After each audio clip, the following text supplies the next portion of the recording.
does not eat.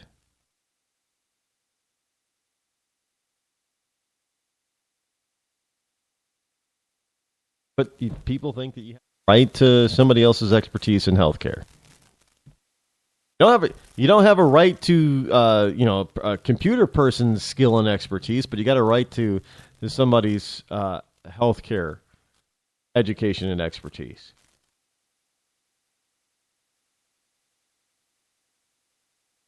Pittsburgh CBS Local.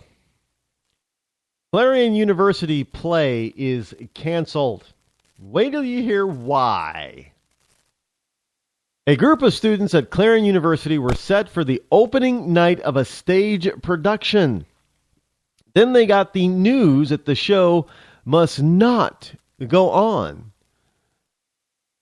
We've put in all this work and can't finish the last section like nothing is going to get finished, said Courtney Chaplin, the stage manager for the play Jesus or Jesus in India.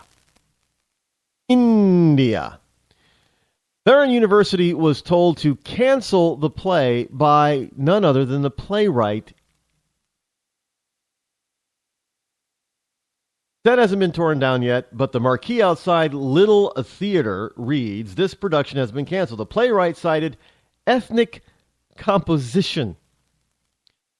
Did you not? Now, Mary Louise Michael, Clarion, M-I-C-H-E-L is Michael.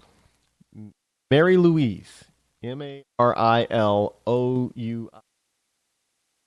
Clarion University professor of theater and the play's director explains what she was told. On Monday afternoon, I received an email from the playwright telling me that he demanded that we recast the show with Asian actors or shut down our production. Now, of course, that was a lot easier said than done because, this university obviously just evil. All this, white privilege here. Because, too many white people go to this, predominantly white university. College. She says, we don't have a large population of Asian students at the university. We opened our auditions to all of the students at the university, and obviously not enough of them came out. So Jesus in India is a contemporary take on the lost years of Jesus Christ as a wayward teenager along his journey to the East, complete with punk rock music and drugs written by Lloyd Suh. S-U-H. Now, he's a Korean American who writes plays primarily for Asian theaters and Asian companies to promote opportunities for Asian actors. But that's not racist, folks. What? There's no Asian privilege going on here. Let me tell you. Now, I don't know how they got past this in the first place, but students had been rehearsing for weeks for the 5-performance show. The production cost the university roughly $15,000 in costumes, the set, the lighting, and the music score, plus $500 paid to the playwright for the rights. So, wait. So the university paid the playwright $500 for the rights to put on this program. Yeah, don't worry. The playwright says the university will get their $500 back. But they paid the man. They paid the playwright his asking fee to put on this play. He obviously knew who the college was. It's not like the college just pulled it off the internet and said, "Yeah, we're going to do this." No, they had to contact him, pay him, so he had to give his approval, and then he took the money, which was his approval, and now he's saying, "Well, no, you don't have enough." Now, the 6 cast members and members of the crew are heartbroken about this, calling it a tremendous loss. Well, hey, it's liberalism come back to bite you liberals in the behind. Frankly, that's exactly what happened.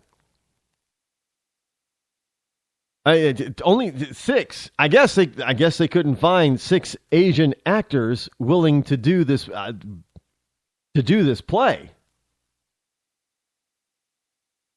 I guess maybe they couldn't even. I don't. It doesn't even say if they even had one, but I guess they couldn't find any.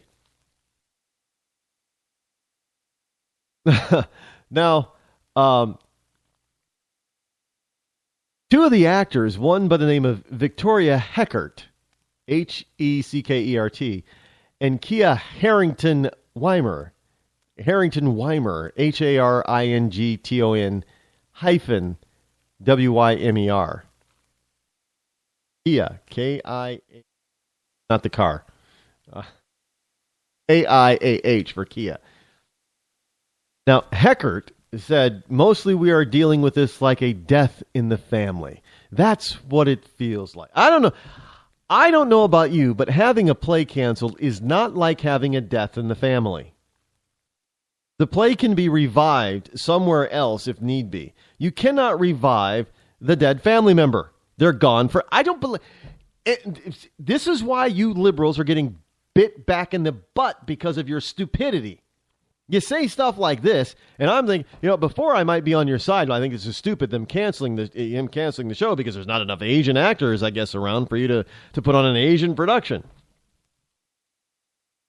But then you go around saying, well, this is like a death in the family, man. This is worse. I lose all sympathy for you if I ever had any. I don't even empathize with you now. And that's just a stupid thing to say. And you get bit in the butt because of your stupidity. I mean, that's liberalism is just stupidity. It's really what, and it's wrapped up and masked like it's smart stuff, but it's really not. It's idiocy, it's stupidity, it's craziness, it's insanity, and if you get hurt by it when you're touting it, that's your own problem.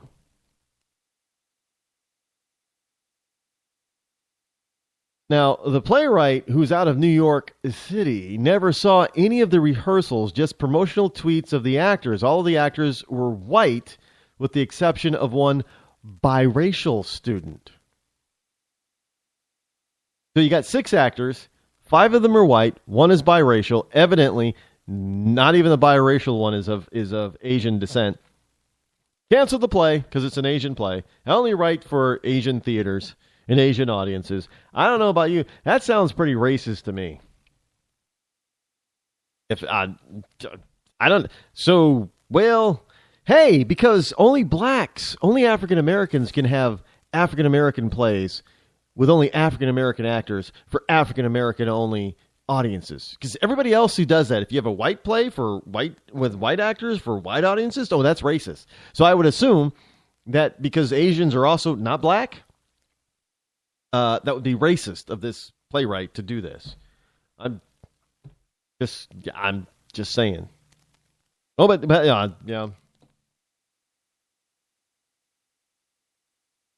This is the kind of idiocy that is happening on our Well, look, I've warned you people on the left that you are eventually going to get busted for your own idiocy and stupidity.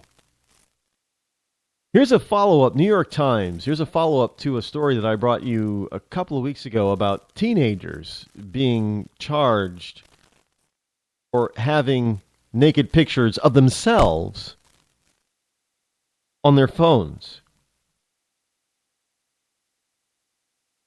Yeah, remember that? And there's a couple of stories that happened all at once back in October, and these teens are facing a lifetime of punishment and having to register as I don't.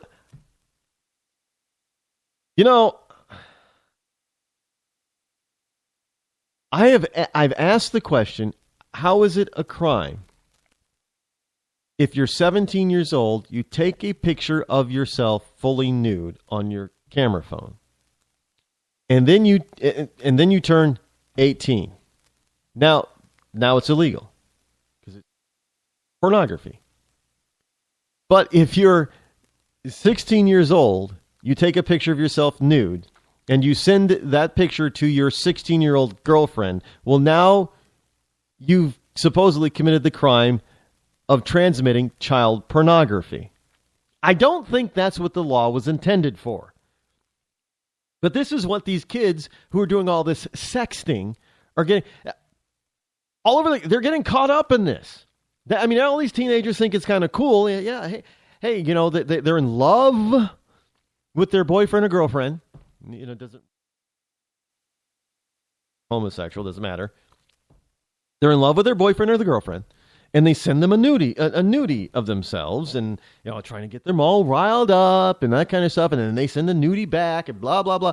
And before you know it, somehow somebody else sees the picture on the phone, snatches the phone from the kid, calls the police. The police come in and say, "You're under arrest for child pornography." And the kid looks up and says, "What do you mean? I'm a child, and that's a picture of me." No, it doesn't matter. Child pornography, you're going to jail. So now, prosecutors weigh teenage sexting. Is it folly or is it felony? Yes, it's folly. They used to do this a long time ago with just regular pictures. I never did it, but look, we didn't have phones to send pictures, but trust me, I've gotten nudie pictures when I was a teenager from girls before. While in high school, I guess they would have been. I would have been guilty of possessing child pornography at the age of 16 or 14, and they would have been guilty of disseminating child pornography at the age of 14. Go figure. Who knew? We didn't know. But in this particular case, in Cannon High School in Colorado, more than 100 students were apparently exchanging nude pictures, and the district attorney is trying to sort out potential charges. There are no charges to sort out. Leave it alone. You just tell the parents, let the parents deal with it.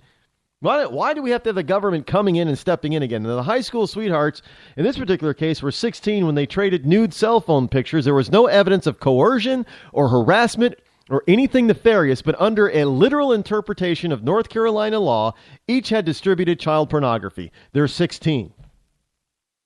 Taking pictures and disseminating pictures of themselves. Now, in February, prosecutors in Fayetteville charged 2 teenagers with the felony of exploiting a minor themselves. They exploited themselves, which could have brought them years in prison and decades on the sex offender registry for privately sharing images of themselves. Now, after an outcry, both were eventually allowed to plead instead to misdemeanors. They should have had to plead to anything. You know, if I have a nude picture of myself, I don't care what my age is, I have the right to control that image of myself with who and share it with whomever I wish. It's of me.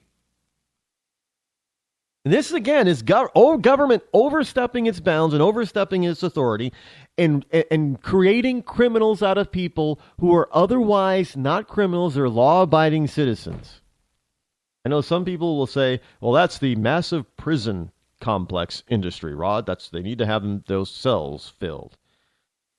Well, all I can say is don't take any pictures of yourself nude and pass them around, because you're breaking the law somewhere. I'm just telling you that. I'm Rod Eccles. Have a great weekend, folks. See you again here next week. I'm out.